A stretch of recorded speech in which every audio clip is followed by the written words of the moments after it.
আশা করছি সকলেই ভালো আছো। নতুন একটি ভিডিওতে সকলকে স্বাগত জানাই। সকালবেলা চলে এসেছি ছাদে সবজি নিতে। এখন সকাল 6টা বাজে। ব্রাশ করে মুখ ধুয়ে তারপরে সবজি তুলতে এসেছি। তার কারণ সবজিগুলো তো সকালে ওর বাপি কেটে দিয়ে যাবে, তাই ভাবলাম যে আগে সবজিটা তুলে নিয়ে যাই।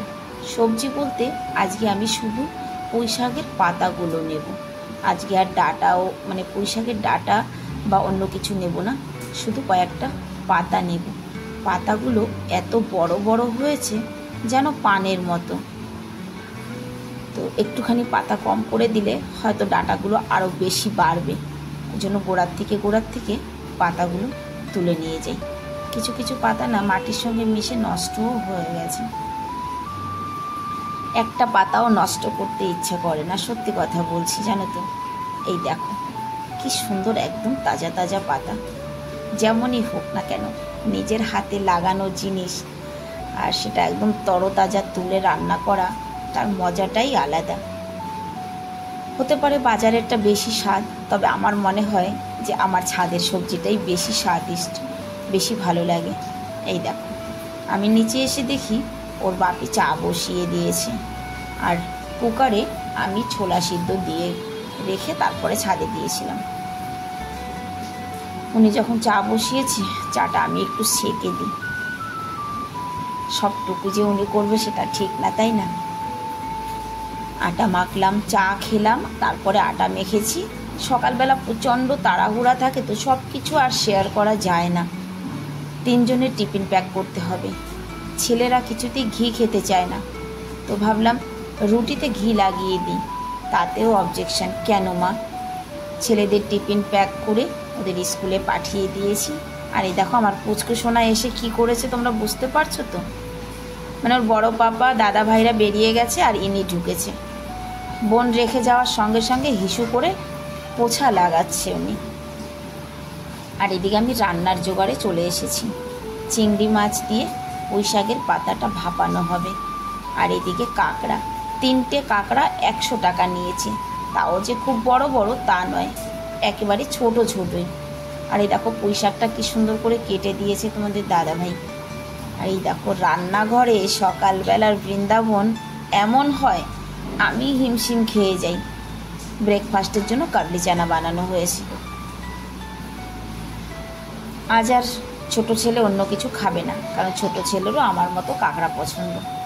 আমার তো ভীষণই পছন্দ, ছোট ছেলেরও।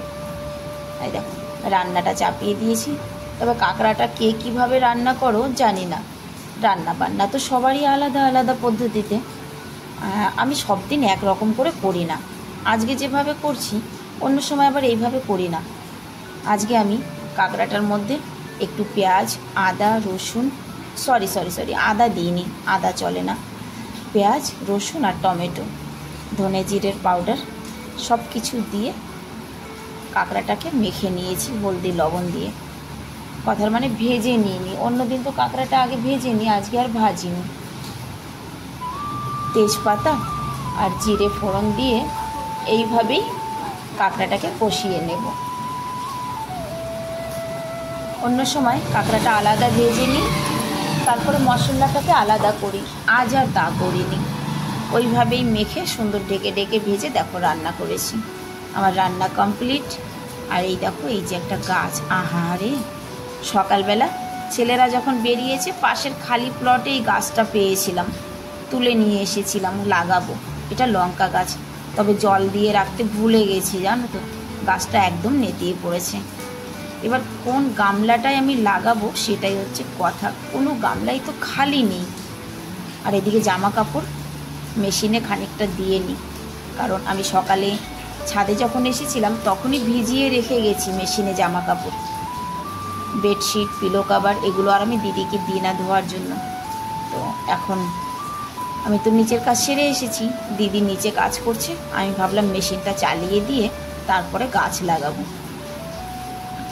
মেশিনটাকে চালু করে দিয়ে তারপরে লঙ্কা গাছটা কোথায় লাগানো যায় সেটা দেখতে হবে, কারণ লঙ্কা গাছের জন্য জায়গা কোথাও খালি নেই। কিন্তু গাছটাকে আমি ফেলবো না। দেখো কোনো একটা গামলা খালি আছে যেখানে আমি গাছটা লাগাবো বলে তো? না।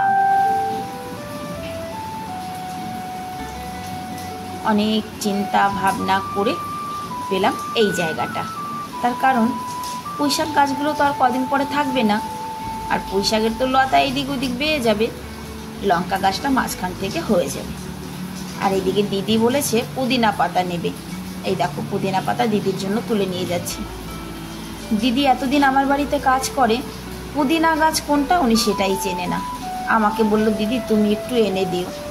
আমি কিন্তু জামা কাপড় মেশিনে দিয়ে এসে স্নানটা সেরে নিয়েছি। দেখো আমার স্নান কমপ্লিট, জামা কাপড়ও ধোয়া হয়ে গেছে, সব মেলে দিয়েছি। রোদ উঠেছে কিন্তু আকাশে মেঘ আছে, দেখো তার মাঝে মাঝে রোদ আছে। আমি জামা কাপড়গুলো সব ছাদেই মেলে দিয়ে যাচ্ছি, বৃষ্টি নামলে এসে নিয়ে যাব। গতকাল সবুজ চুড়ি পরেছি, ভাবলাম আজ একটু সবুজ রঙের নেল পেন্ট পরবো, তাহলে বোধহয় ম্যাচিংটা ভালো হবে, তাই না? নেল পেন্ট পরতে পরতেই নেমে গেছে বৃষ্টি। তার মধ্যে আবার আলাপি এসেছে। আলাপিকে নিয়ে দৌড় দিয়ে ছাদে এসেছি, কোনো রকম মেলে দিয়েছি, ব্যাস বৃষ্টিও নেমে গেছে। দেখো সবই তুলে নিয়ে যাচ্ছি, কিছুই শুকায়নি কিন্তু, যদিও বা হাইড্রো করা জামা কাপড় তাও শুকায়নি, কিছুই করার নেই। আলাপিকে নিয়ে জামা কাপড়গুলো তুলে নিয়ে চলে এসেছি নিচে, ভাত বসিয়ে দিয়েছি। নেল পেন্টটা লাগিয়ে তোমাদের সঙ্গে আর দেখানো হয়নি, শেয়ার করা হয়নি হাতটাকে, তাই আবার ভাবলাম যে একটু হাতটাও দেখিয়ে দিই তোমাদের। কেমন লাগছে বলো তো সবুজ চুড়ি, সবুজ রঙের নেল পালিশ পরে? অবশ্যই কমেন্টে জানাবে।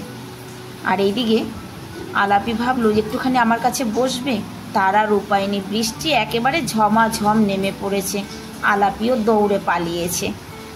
যাই হোক বন্ধুরা, আজকের ভিডিওটাও তাহলে আমি এখানেই শেষ করছি, মাথায় একটা চিন্তা নিয়ে, সেটা হচ্ছে আমার ছেলেরা স্কুল থেকে কি করে আসবে। সবাই ভালো থাকবে।